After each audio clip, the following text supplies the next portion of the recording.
Yang sahih di berita RTM, sahih dan berimbang. Assalamualaikum dan salam sejahtera.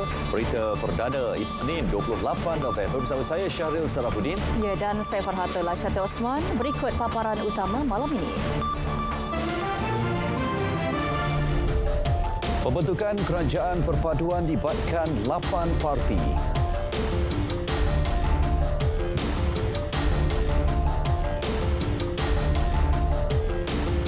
Malaysia dan Brunei terus perkukuh hubungan.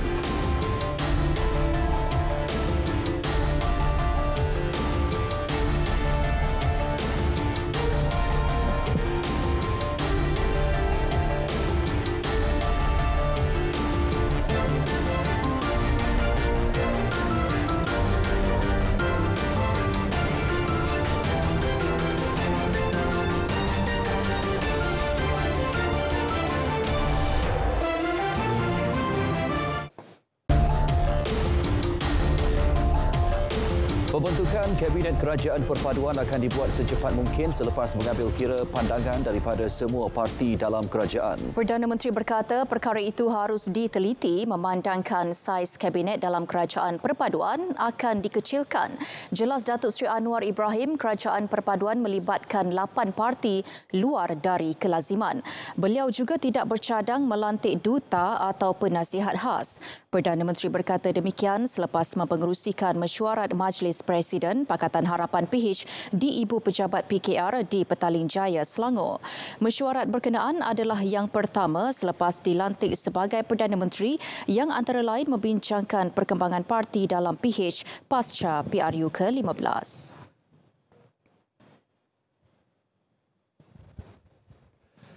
Sementara itu, mengulas mengenai usul undi percaya Perdana Menteri, Datuk Seri Anwar menegaskan ia akan tetap dibentang pada sidang Dewan Rakyat pada 19 Disember ini meskipun ada pemimpin PH berpandangan tiada keperluan kerana tidak timbul isu keabsahan beliau menjawat jawatan tersebut.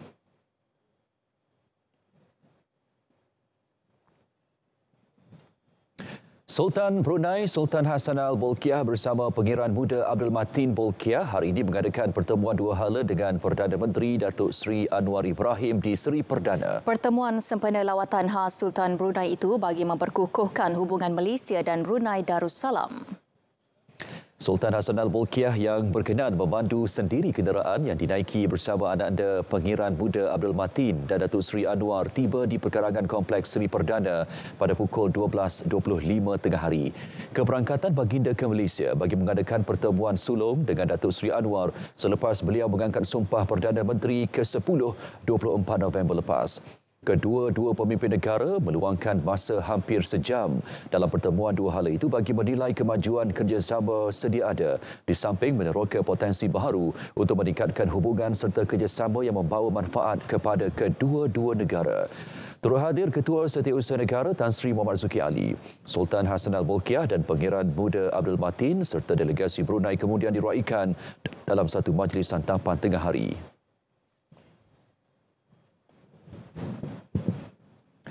Pembentukan kerajaan perpaduan daripada gabungan parti politik diyakini mampu membentuk sebuah kerajaan yang stabil walaupun berlainan ideologi. Ahli Parlimen Tanjung Manis, Insinyur Yusof Abdul Wahab berkata, Sarawak menyambut baik dengan pembentukan ini dan berharap wakil rakyat daripada Sarawak akan dipilih untuk menganggotai barisan kabinet. Jelas Yusof, ini kerana wakil rakyat dari Sarawak yang dilantik sebagai menteri atau timbalan menteri dalam kabinet kelak akan dapat menyuarakan kepentingan serta hak Sarawak. Saya sangat mengalukan pembentukan kerajaan perpaduan ini dan saya mengharapkan ramai wakil rakyat daripada Sarawak juga akan dilantik untuk menjadi menteri di dalam kabinet kerajaan perpaduan ini nanti, sebab kita menyumbang ataupun kita ada 23 kerusi di dalam kerajaan perpaduan ini.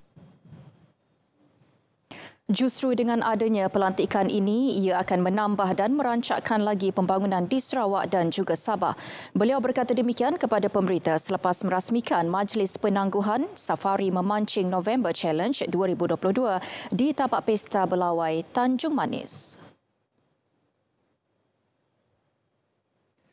Langkah penjimatan yang diumumkan oleh Perdana Menteri Datuk Seri Anwar Ibrahim amat bertepatan ketika ini. Bagi fellow kanan Majlis Profesor Negara Datuk Dr. January Amir, ia selaras dengan janjinya pada kempen PRU ke-15 yang menolak tawaran untuk membeli kereta baru dan mengubah suai pejabat, memperlihatkan langkah awal yang pragmatik. Rancangan yang terbaik, langkah terbaik dan tindakan yang terbaik amat dituntut ketika ini. Dan ini sebenarnya adalah sesuai dengan janji ataupun aku janji yang terkandung dalam manifesto. Menurut Datuk Dr. January, dikala negara berdepan dengan kemelesetan ekonomi dan kos sara hidup, kerajaan harus mempamerkan contoh sedemikian dalam usaha memulihkan ekonomi negara. Jelasnya lagi, dengan kerajaan perpaduan yang terbentuk hasil PRU ke-15, Perdana Menteri juga diharap agar melaksana manifesto mencakupi ketiga-tiga gabungan yang mendukung kerajaan perpaduan tersebut. Ini adalah kerajaan perpaduan, maka amat penting bagi Perdana Menteri baru ini untuk memasarkan ataupun perlihatkan segala dasar inisiatif dan langkah yang diambil ini betul-betul mencerminkan semangat di sebalik kerajaan perpaduan yang cuba dibesarkan ataupun diperkenalkan ini.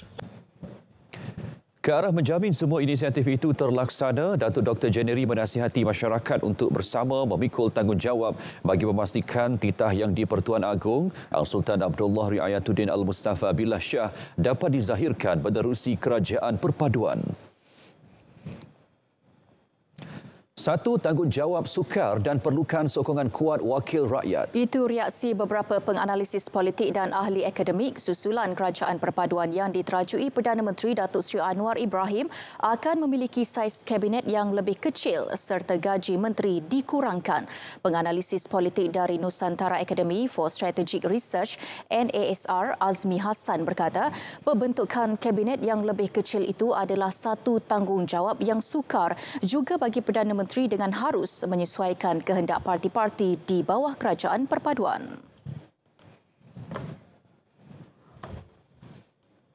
Tapi saya percaya bahawa kabinet yang efisien, kabinet yang boleh bekerja, menteri dan timbalan menteri yang boleh melaksanakan tanggungjawab mereka boleh dicapai jikalau bukan saja wakil rakyat dalam kerajaan itu memberi sokongan, tetapi juga rakyat memberi sokongan terhadap warna bentuk jemaah menteri yang bakal dibentuk oleh Datuk Seri Anwar Ibrahim.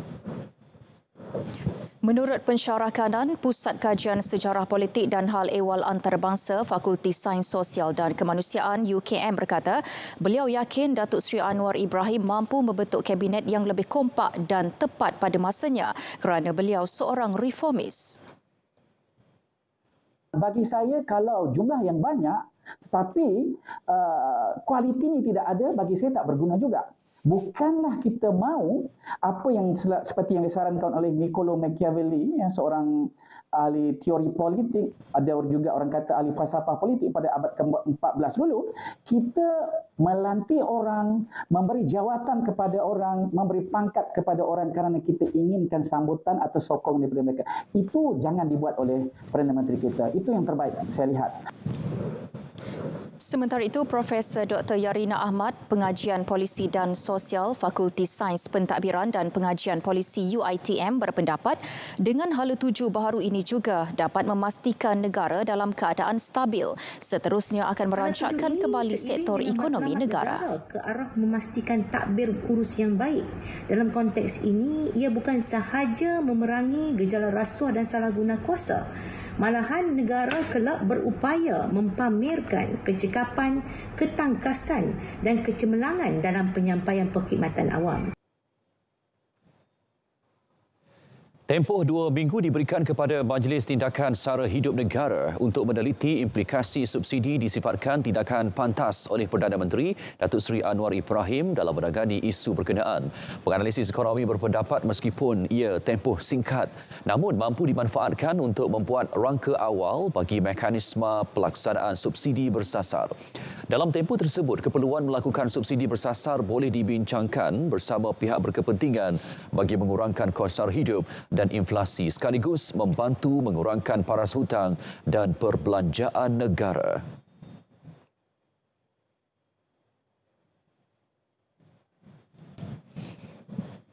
ia akan banyak menurunkan perbelanjaan kerajaan daripada hampir 80 bilion ringgit, 30 lebih bilion yang hanyalah untuk subsidi bahan api. Jadi kalau kita lihat secara saksamanya, jika kita berjaya menurunkan subsidi bahan api ini, ia turut membantu mengurangkan banyak lagi perbelanjaan kerajaan. Dan ini turut membantu mengurangkan hutang negara. Jika subsidi ini diberhentikan, ia bakal mengundang kesulitan dan kesusahan serta kepayahan kepada rakyat dengan inflasi yang bakal melonjak. Jadi apa yang harus dilakukan oleh setiausaha ataupun Majlis Tindakan Subsidi ini adalah merangka pelan-pelan ataupun perancangan jangka masa pertengahan maupun jangka masa panjang. Langkah tersebut membolehkan kerajaan memperhalusi apakah subsidi yang perlu diteruskan buat masa ini dan sama ada ia memerlukan penambahbaikan atau dilaksanakan secara bersasar. Semalam, Datuk Seri Anwar memaklumkan subsidi yang ditanggung kerajaan seperti subsidi elektrik dinikmati semua golongan walaupun ia sebenarnya bertujuan untuk membantu golongan miskin. Orang ramai menyambut baik cadangan kerajaan untuk melaksanakan subsidi bersasar bagi menangani kos sara hidup. Rata-rata berpendapat usaha itu adalah tepat pada masanya, namun ia perlu diperhalusi bagi memastikan manfaat yang setara dinikmati oleh rakyat. Dia soal yang lebih besar lah, soal macam mana kita nak distributekan ataupun kita mengagihkan kekayaan negara kepada golongan-golongan yang bersasar yang memerlukanlah. Dan juga dia tak ada, bagi saya tak setuju dengan one size fit all. Kan, one size fit all tu dia bukan satu polisi yang baik lah. So kita mesti tengok pada lokaliti, tengok pada tempat. Kan macam kalau kat bandar gaji RM5,000 pun miskin bandar sebenarnya kan. Sebab sebelum ini semua level akan dapat. So bila kerajaan dah ubahkan benda itu bagi kepada yang betul-betul memerlukan itu, betul-betul sangat digalakkanlah. Saya bersetuju kepada itu nak bagi kepada orang miskin saja. Tapi pun mau fikir terhadap itu orang kaya tapi dia gaji tinggi lah, tapi dia hidup dekat bandar tapi dia hidup kos pun tinggi juga. Satu usaha yang baik tapi bergantung. Bagi saya bergantung. Sebab kadang-kadang dalam seluruh rumah tu mungkin ada ramai orang. So bila gaji mereka tinggi tapi terlalu ramai orang kat rumah, mungkin 6-7 orang. So mereka juga masuk dalam kategori yang memerlukan bantuan itu. Dia kena perhalusikanlah. Kalau di bandar mungkin lain kita panggil keupayaannya. Kalau di kampung mungkin lain. Kena lihat berdasarkan lokaliti lah. Agak kurang setuju sebab untuk golongan B40 understand, faham lah dia perlukan bantuan tu, tetapi untuk golongan yang ke atasnya macam M40, diorang pun ada tahap-tahap yang diorang kena pendapatan perlu yang kena bantuan jugalah. Terdahulu, Perdana Menteri memaklumkan golongan kaya dan penggiat industri seharusnya memahami pemberian subsidi adalah untuk meringankan beban rakyat miskin dan golongan berkenaan tidak wajar mengambil manfaat yang sama. Kerajaan Negeri Pahang yang baru dibentuk antara Barisan Nasional BN dan Pakatan Harapan PH perlu mengetepikan ideologi serta sentimen politik dan menumpukan usaha memajukan negeri. Pemangku Raja Pahang Tengku Hassanal Ibrahim Alam Shah Al-Sultan Abdullah Riayatuddin Al-Mustafa Billah Shah menitahkan kedua-dua parti gabungan yang telah bersetuju untuk membentuk kerajaan itu perlu meletakkan agenda pembangunan negeri dan kebajikan rakyat sebagai keutamaan.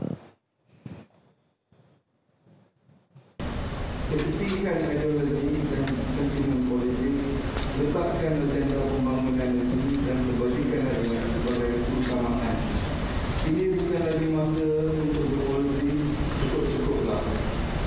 Pilihan raya telah tamat, kerajaan negeri telah dibentuk. Sekarang masa untuk bekerja. Bagi pihak pembangkang pula, baginda mengingatkan agar menjalankan fungsi semak dan imbang dengan teguran serta idea yang profesional dan matang. Baginda bertitah demikian pada Majlis Istiadat Pengurniaan Surat Cara Pelantikan dan Berangkat Sumpah Jawatan Menteri Besar Pahang Dalam pada itu, baginda juga berharap agar pihak yang dipilih tidak mencipta kekayaan untuk diri dan tidak mengkhianati amanah yang diberi. Baginda turut menzahirkan ucapan tahniah dan mengharap agar Menteri Besar Datuk Seri Wan Rosdi Wan Ismail terus memajukan dan melestarikan negeri ini.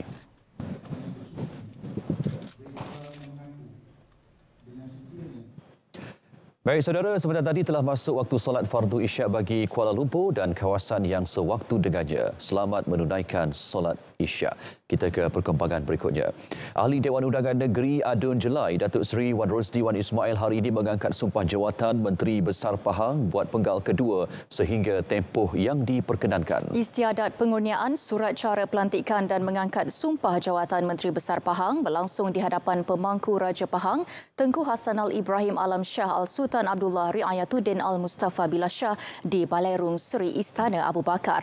Pelantikan Datuk Seri Wan Rosdi mendapat perkenan daripada Tengku Hassanal yang turut berkenan dengan pembentukan kerajaan negeri daripada Barisan Nasional BN dan Pakatan Harapan PH selepas tiada parti memperoleh majoriti mudah 22 kerusi untuk membentuk kerajaan negeri selepas pilihan raya umum ke-15. Beliau yang merupakan pengerusi BN Pahang dipilih untuk menerajui pentadbiran negeri Pahang kali pertama pada 15 Mei 2018 menggantikan Tan Sri Adnan Yaakob. Pada PRU ke-15, beliau yang juga Ketua UMNO bahagian Cameron Highlands berjaya mempertahankan kerusi Dewan Undangan Negeri Dun Jelai buat penggal kelima dengan majoriti 6,983 undi.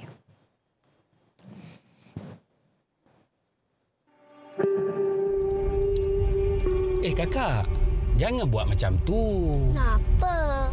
Kan ayah ada bagi tahu dulu, tak baik buang sampah merata-rata. Berdosa tau.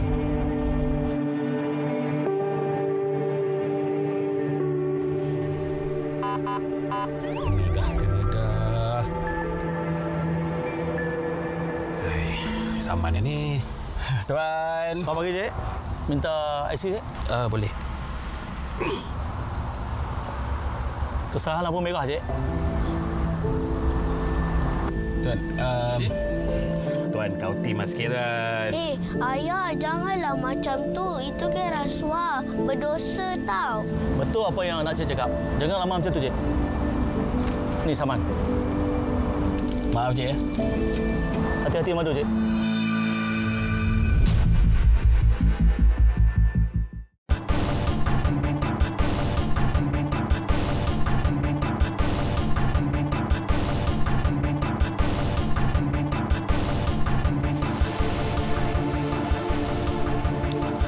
Baik, Minggu Saham Amanah Malaysia MSAM 2022 menawarkan peluang untuk pengunjung meningkatkan pengetahuan kewangan. Bukan itu sahaja, pengunjung bertuah boleh membawa pulang pelbagai hadiah menerusi jabatan bertuah termasuk kereta, motosikal, televisyen serta barangan elektrik.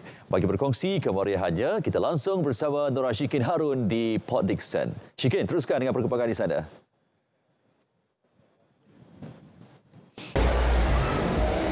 Terima kasih. Minggu Saham Amanah Malaysia MSAM 2022 yang memasuki hari kelima terus mendapat sambutan meriah. Ia termasuk tawaran hadiah utama berupa 3 buah kereta yang berpeluang untuk dimenangi oleh orang ramai yang berkunjung ke sini. Jadi bagi mengetahui dengan lebih, bersama-sama saya ialah Timbalan Presiden dan juga Ketua Pegawai Kewangan Kumpulan Permodalan Nasional Berhad PNB Datuk Muhammad Nizam Zainuddin. Apa khabar, Datuk? Baik, alhamdulillah. Datuk, memasuki hari kelima, bagaimana dengan sambutan yang diterima? Kami berpuas hati dan bersyukur dengan sambutan yang diberikan oleh pengunjung yang datang melawat pameran Minggu Saham Amanah Malaysia 2022 yang dah masuk hari ke-5 ini.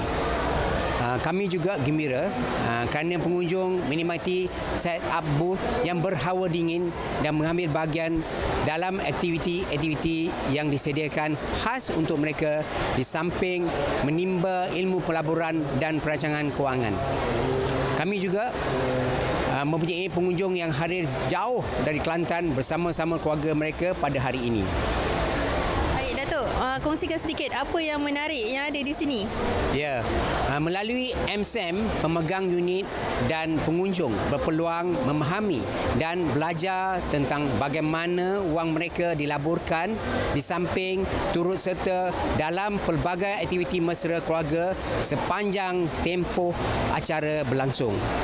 Pelbagai aktiviti disediakan sepanjang hari dan pengunjung berpeluang memenangi pelbagai hadiah. Sebagai contoh, e-peraduan harian berlangsung pada setiap hari yang menawarkan hadiah harian seperti motosikal Yamaha LC FI, telefon pintar dan tablet termasuk Apple dan Samsung serta pelbagai barangan elektrik seperti TV.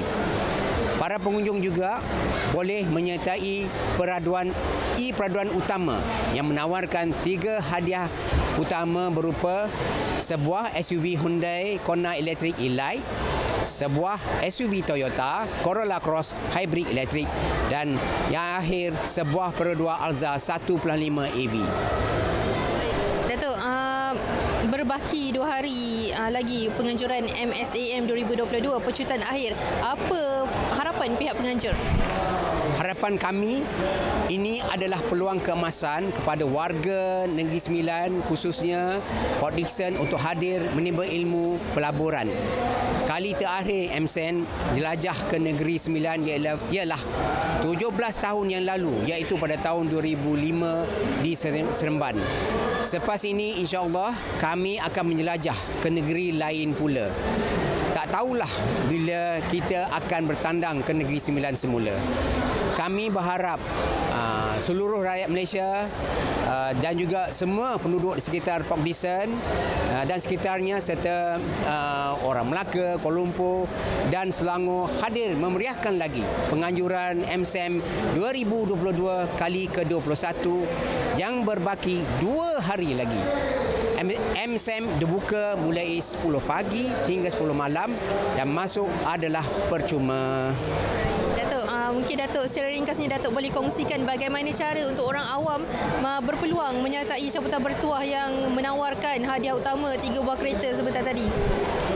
Pengunjung hanya perlu membawa handphone untuk menggunakan app yang disediakan oleh PNB dan menjawab soalan yang banyak begitu mudah untuk dia cuba nasib. InsyaAllah berpeluang kalau ada rezeki mendapat salah satu daripada kereta yang disediakan. InsyaAllah. Terima kasih banyak Datuk atas perkongsian itu. Orang ramai masih lagi berpeluang untuk berkunjung ke sini kerana acara ini berlangsung sehingga 30 November bermula pukul 10 pagi hingga pukul 10 malam. Baik, sekian dahulu langsung dari Minggu Saham Amanah Malaysia MSAM 2022 di Port Dickson. Saya Nur Rashkin Harun kembali ke Angkasa Puri. Silakan. Baik, terima kasih Shikin langsung dari Port Dickson. Kita ke perkembangan berikutnya. Isu kecekapan dan ekuiti perlu diberi keutamaan yang serius oleh kerajaan perpaduan untuk menjadikan Malaysia negara berpendapatan tinggi. Jelas penganalisis ekonomi Profesor Emeritus Datuk Dr. Zakaria Abdul Rashid, walaupun berbagai aspirasi yang telah dilaksana sebelum ini, kecekapan dan ekuiti di Malaysia masih berada di tahap yang rendah. Isu tentang kecekapan dan juga equity yang menyentuh tentang soal ekonomi ni lah. Kalau kita lihat dari segi pertama, dari segi kecekapan ataupun efisiensi, saya rasa kita telah banyak kali menekankan kepada perkara ini untuk kita mencapai kepada kecekapan ataupun efisiensi dalam our economic system, dalam our production system. Tetapi kalau seperti yang apa kita sasarkan beberapa kali dalam wawasan 2020 dalam pendapatan negara berpendapatan tinggi, nampak perkara demikian tidak terjelma.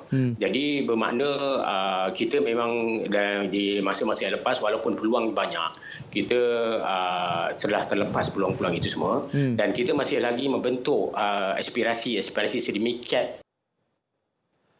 Beliau turut berharap kerajaan baru tidak akan mengulangi perkara yang sama kerana negara sudah kesuntukan masa bagi mencapai sasaran negara berpendapatan tinggi. Beliau berkata demikian dalam program khas pasca PRU ke-15 di Angkasa Puri Kota Media. Malaysia perlu mengadakan libat urus bersama Kesatuan Eropah berkenaan arahan pelaporan kemampanan korporat CSRD terbarunya serta sebarang peraturan masa depan. Majlis Minyak Sawit Malaysia MPOC berkata ini memandangkan pelaksanaan CSRD akan memberi impak ketara kepada syarikat yang mempunyai operasi di blok dagangan terbesar dunia itu. Justru syarikat tempatan yang terlibat harus bersedia mematuhi kewajipan pelaporan terbaru itu. Peratus di bawah CSRD akan dikuatkuasa secara berperingkat bermula tahun 2024 hingga 2026. Syarikat yang dilindungi oleh CSRD perlu mematuhi piawaian pelaporan kemampanan Eropah pada masa akan datang. Itu termasuk melaporkan aktiviti kemampanan korporat dalam bahagian khusus laporan pengurusan syarikat dan boleh diakses oleh orang awam. CSRD baru itu akan turut terpakai kepada semua syarikat besar kesatuan itu termasuk anak syarikat bagi syarikat induk bukan EU dan PKS yang disenaraikan di pasaran terkawal.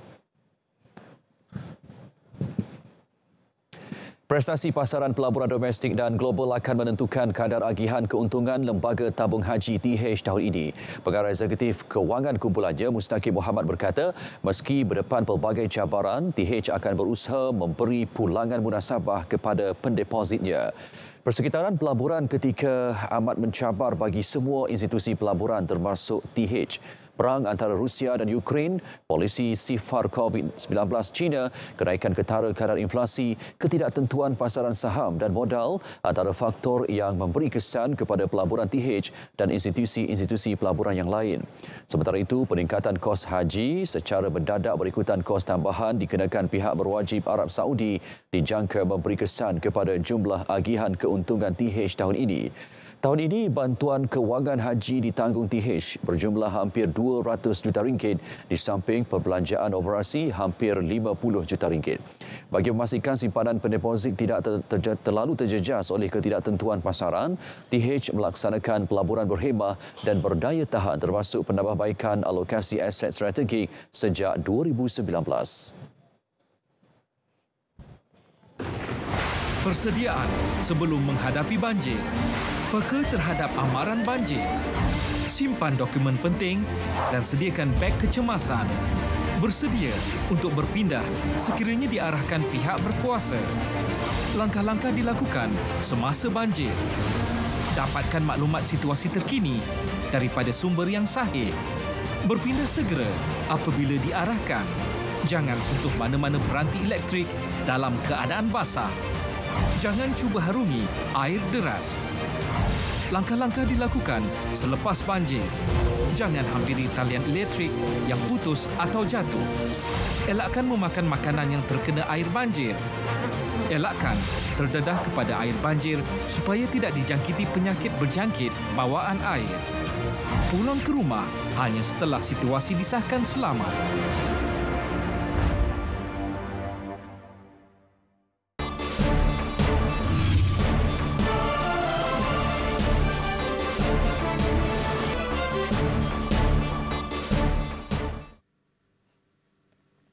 Assalamualaikum dan salam hormat kepada semua penonton.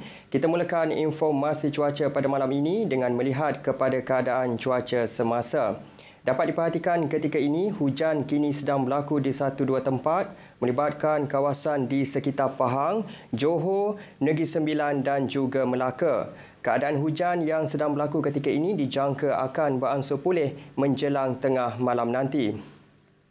Bagi tinjauan cuaca semasa di Sabah dan Sarawak pula, dapat diperhatikan ketika ini, keadaan cuaca di hampir kesemua bahagian di sana berada dalam keadaan baik dan tiada hujan dan kami jangkakan keadaan ini boleh berlanjutan sehingga ke tengah malam nanti. Baiklah, untuk makluman semua juga, Met Malaysia telah pun mengeluarkan amaran cuaca peringkat waspada melibatkan kawasan-kawasan yang berwarna kuning berkenaan.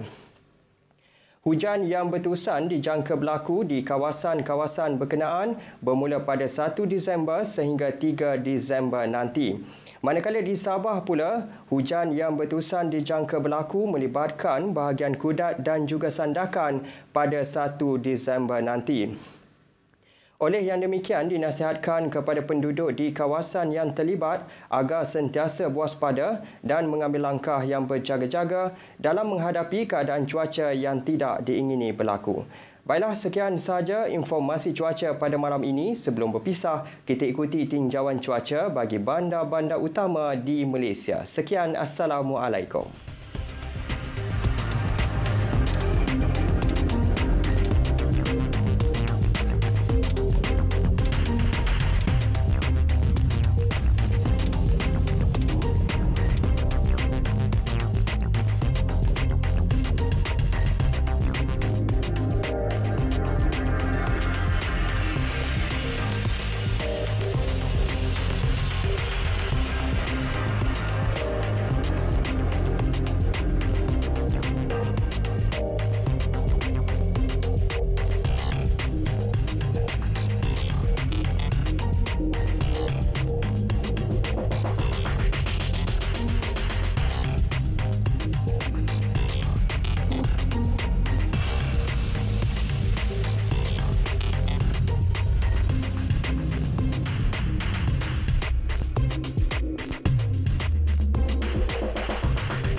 Baik, dari perkembangan cuaca, kita akan beralih pula ke perkembangan sukan. Bersama Nazri Fahmi, silakan.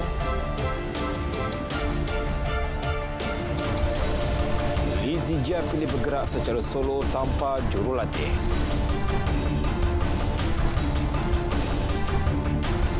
Keputusan Seri melegakan Hansi Fei.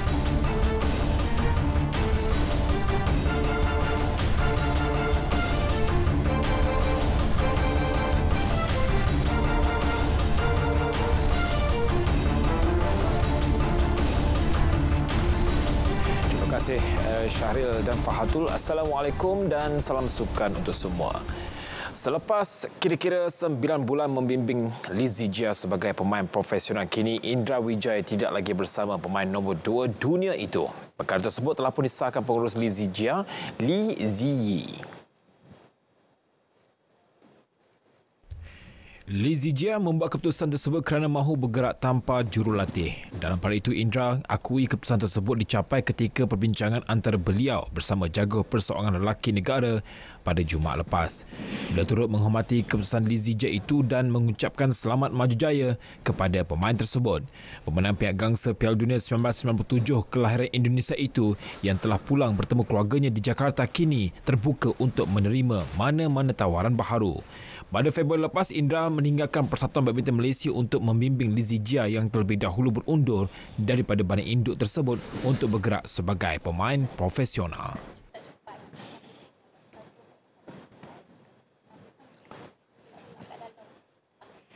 Perkembangan Grand Prix terjun final di Pusat Akuatik Nasional Bukit Jalil, penerjun wanita negara Nur Dabita Sabri meraih 3 pingat emas pada kejohanan tersebut selepas mengungguli acara 3 meter papan anja seirama, 10 meter platform seirama dan 3 meter papan anja seirama campuran.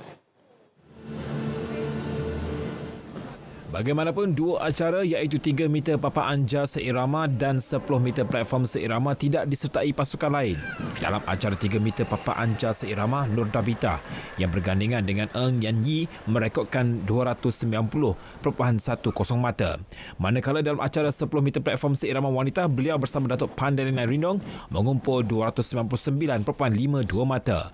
Penunjuk berusia 23 tahun itu kemudian merangkul emas ketiga bersama Muhammad Syafiq Putih dalam acara 3 meter papan anja seirama campuran dengan 305.70 mata. Mereka mengatasi pasangan Australia Alicia Colloy, Lachlan Cronin serta Kang Min Hyuk dan Kim Nah Yun dari Korea Selatan yang masing-masing membawa pulang pingat perak dan pingat gangsa.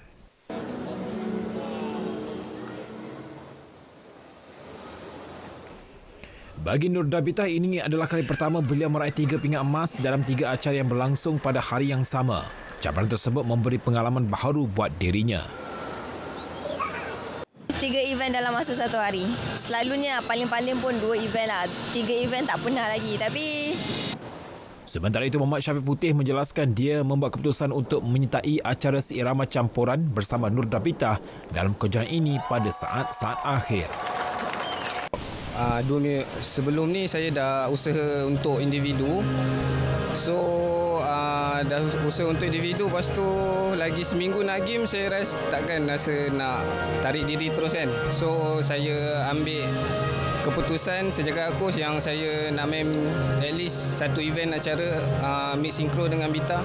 Ini pun last minute sebenarnya. Tambahnya, fokus mereka adalah untuk melakukan terjunan yang konsisten berbanding memikirkan tentang kutipan mata dalam setiap pusingan.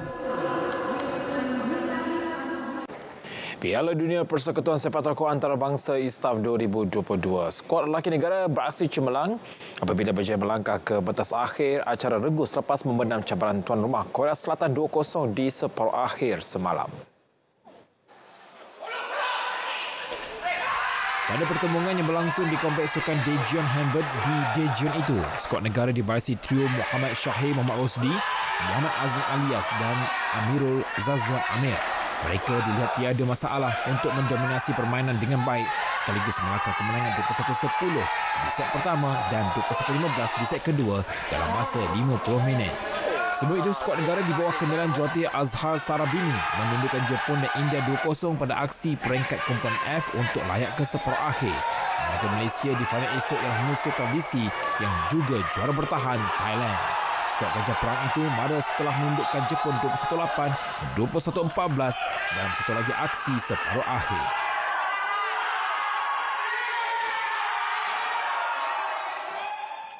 Perlumbaan MSF Supermoto mampu menjadi antara platform utama dalam menjoki bakat-bakat baru sukan pemotoran negara. Itu pandangan Eksekutif Media Sosial MSF Supermoto Muhammad Alif Qayyum. Menurut Muhammad Alif, MSF Supermoto yang memasuki musim kedua ini membuka peluang kepada pelumba dan peminat sukan dua roda mempamer serta menguji bakat mereka. Objektif MSF ni is because kita nak buat race yang mesra rakyat lah, yang rakyat boleh join. So bila rakyat boleh join ni, kita nak, because motorsport kita semua tahu is sukan yang mahal. So bila kita buat sukan yang mampu untuk rakyat join ni, kita nak panggil lagi rakyat-rakyat yang tak pernah join race, yang tak pernah langsung teringat race, suddenly dia macam ada semangat nak join lah bila tengok kawan-kawan ramai join.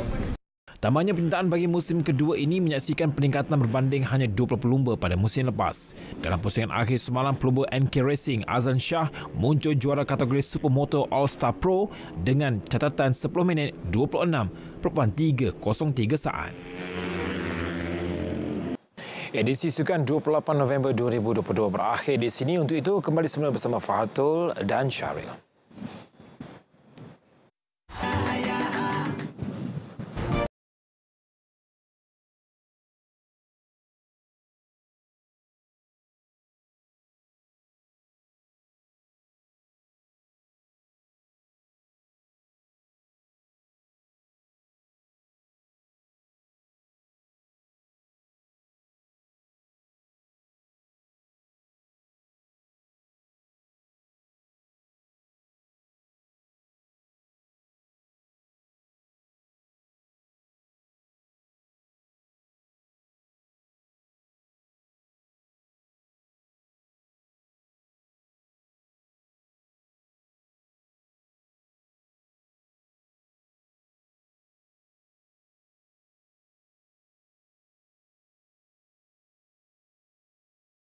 Masyarakat orang asli Kampung Denai di Rompin mahu calon yang diberi mandat pada PRU ke-15 Dewan Negeri Tioman pada 7 Disember depan untuk menyelesaikan isu air di perkampungan mereka. Isu bekalan air bersih di perkampungan itu berlarutan sejak sekian lama dan masih belum bernoktah.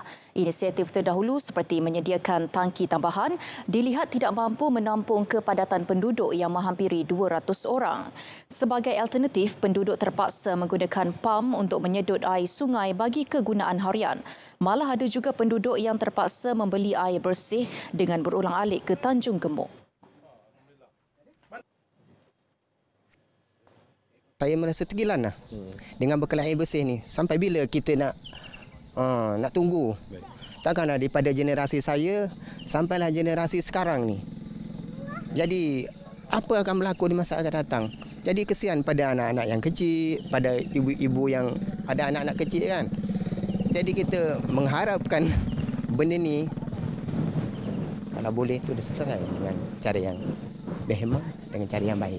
Penduduk kampung perlukanlah bekalan air bersih sebab anak-anak sekolah pun perlukan air bersih nak sekolah. Dengan surau sana pun mau bekalan air bersih. Sekarang ni tekanan air bersih tak ada. Itu masalah orang kampung. Saya mintalah mana-mana calon itu. Cubalah selesaikan masalah bekalan air bersih. Sebelum ini, calon Pakatan Harapan PH Dewan Negeri Tioman, Muhammad Fazli Muhammad Ramli pernah beberapa kali membantu dengan menyediakan telaga tiup untuk kegunaan penduduk, namun masih belum memenuhi keperluan penduduk sepenuhnya.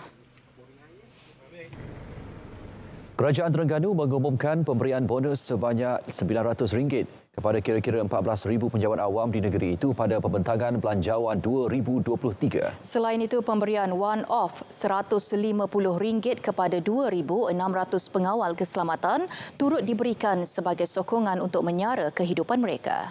Menurut Menteri Besar Datuk Seri Dr. Ahmad Syamsuri Mokhtar, pemberian tersebut adalah merupakan galakan semangat terhadap komitmen mereka membantu menggerakkan pentadbiran kerajaan negeri, sekaligus untuk merealisasikan matlamat memacu Terengganu berdaya tahan dengan sokongan dan kerjasama daripada semua pihak. Terdahulu pada pembentangan tersebut, beliau juga menyentuh mengenai prestasi dan prospek ekonomi negeri yang dijangka menerima tempias kesan daripada pertumbuhan ekonomi dunia dan negara. Seterusnya, membentangkan anggaran hasil dan perbelanjaan mengurus pada tahun 2023 melibatkan perbelanjaan berjumlah RM1.991 bilion untuk perbelanjaan mengurus, RM500 juta untuk pembangunan dan RM30 juta bagi perbelanjaan bekalan air. Manakala tumpuan terhadap bantuan pendidikan, kesihatan, pelancongan, perumahan, komunikasi internet, kemasyarakatan, sukan dan institusi kekeluargaan terus diberi keutamaan. Sejumlah RM134.59 juta diperuntukkan kepada Kementerian Pelancongan, Kebudayaan dan Alam Sekitar Sabah dalam usaha memulih dan membangunkan sektor pelancongan negeri. Ketua Menteri Datuk Seri Panglima Haji Chin Noor berkata peruntukan dalam Belanjawan 2023 itu merangkumi usaha naik taraf kemudahan pelancongan dan pembangunan modal insan bagi pelancongan berasaskan komuniti selain penubuhan Biro Konvensyen Sabah SCB. SCB mempercepat pertumbuhan industri acara perniagaan berasas pelancongan menjadikan Sabah destinasi pilihan untuk mesyuarat, insentif, persidangan dan pameran sekaligus memberi faedah kepada hospitaliti, logistik, penerbangan dan sektor berkaitan. Ucapan Datuk Haji G bersempena pembukaan Persidangan Pelancongan Sedunia WTC 2022 yang dibacakan oleh Menteri Kerajaan Tempatan dan Perumahan Datuk Seri Panglima Masidi Manjun di Kota Kinabalu. WTC 2022 anjuran bersama Kementerian Pelancongan, Kesenian dan Kebudayaan MOTEK dengan kerjasama Pertubuhan Pelancongan Dunia dan Kerajaan Sabah berlangsung hingga 30 November ini. Sementara itu, penyertaan lebih 1,000 delegasi daripada lebih 60 negara dalam WTC adalah di luar jangka berbanding sasaran hanya 500 delegasi. Dengan tema Tourism Futures Reimagine, persidangan itu menghubungkan dan menilai semula sektor pelancongan yang terjejas akibat pandemik COVID-19.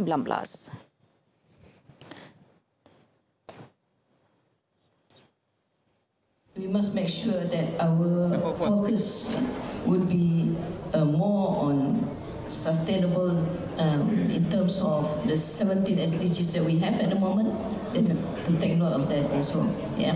And then of course we have to also make sure we involve all those communities. We present the concept not only culture itself but also in terms of destinations. We want to highlight what is the latest issue that we are facing in the region particularly and also over in a global world, and then what is the challenging part, and what we should do out of this issue.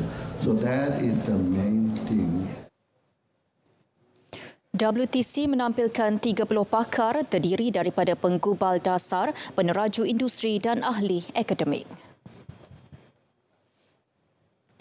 Kejayaan menggenggam ijazah Doktor Falsafah PhD pada usia 63 tahun ibarat mimpi indah bagi Dr. Lee Kwee Tiong. Beliau yang berjaya menerima PhD pada Majlis Convocation Universiti Putra Malaysia UPM ke-46 itu masih tidak percaya mampu bergelar Doktor Falsafah pada usia emasnya. Lee memulakan pengajian di peringkat PhD dalam bidang pertanian sejak tahun 2015 pada usia 56 tahun.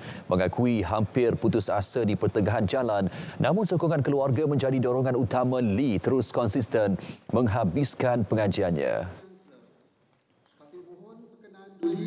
Siap sedia dulu dari segi maknanya perlu ada research method punya background semua tu, kena baca banyak buku ataupun paper lah baru boleh. Kalau tidak memang susah.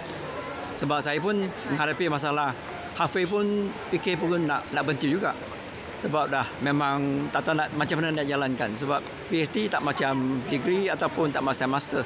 Ada orang boleh bantu you. Tapi yang PhD, lecturer kata, supervisor kata, ini semua bergantung kepada you. You buatlah apa yang you boleh buat. Apa yang you rasa betul.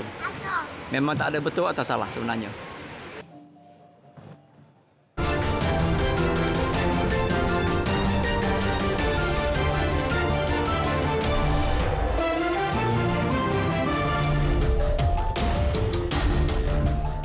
Baik Syaril, sanggup tak untuk merasai beban sebagai ibu mengandung? Wah, Farha, kemuliaan dan kekuatan seorang ibu memang perlu kita sanjungi. Itu yang kita nak kongsikan dalam segmen hashtag malam ini. Ini dia tular satu video di laman Twitter yang memaparkan seorang lelaki mengangkat sebuah motosikal naik ke atas sebuah bas. Lebih mengagumkan, lelaki tersebut mengangkat motor itu hanya dengan menggunakan kepalanya. Video tersebut mendapat lebih 100,000 tontonan dan 6,000 tanda suka. Warga net turut menggelarkan sebagai bahubali dunia nyata.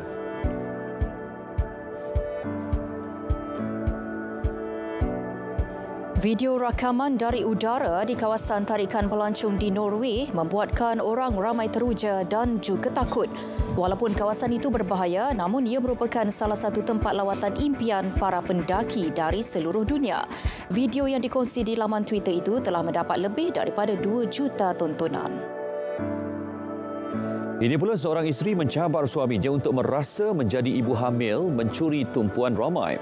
Lelaki itu kemudian dilihat dipakaikan tembikai pada perutnya dan melakukan perkara-perkara yang sering dilakukan isterinya semasa hamil. Apa yang lebih mencuri tumpuan adalah lelaki itu dilihat penat dan berpeluh sebaik sahaja melakukannya. Video berkenaan telah mencecah lebih 918,000 tontonan dan 55,000 tanda suka di TikTok. Boleh cuba Syaril. Besar pengorbanan seorang ibu. Baik, berita perdana 28 November 2022 berakhir di sini. Dapatkan perkembangan sahih sepanjang masa melalui portal berita.rtm.gov.my. Ya, yang sahih di Berita RTM. Dengan itu, Assalamualaikum. Salam hormat.